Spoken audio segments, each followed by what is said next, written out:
So today we're going to be talking about coloboma, and it's a coloboma of the optic nerve that we're most interested in, but the coloboma can occur anywhere along the eye pathway. And so sometimes it's in the iris, and it can make a keyhole pupil in your iris.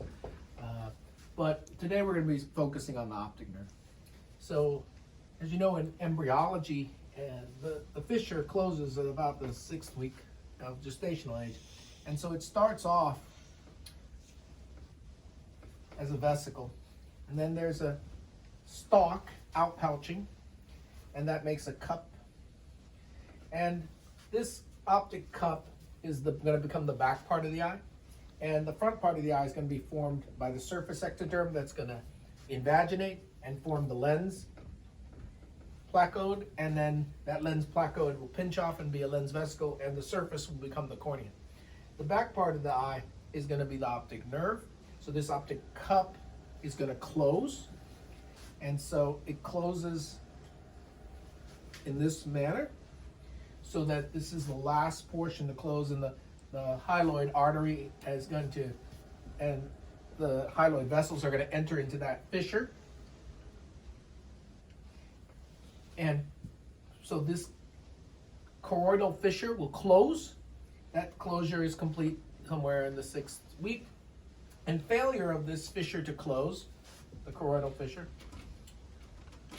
will lead to the ophthalmoscopic finding that we call the coloboma. So the optic nerve normally would be round like this, but when you have a coloboma, there's a piece missing, and maybe the surrounding retina and RPE are also missing. So the failure of this closure of the optic cup, the failure of that choroidal fissure to completely close inferiorly, usually leads to the coloboma. So you're born with this. The reason it's important is, number one, you can have a superior visual field defect from this inferior closure deficit, or you might have loss of acuity.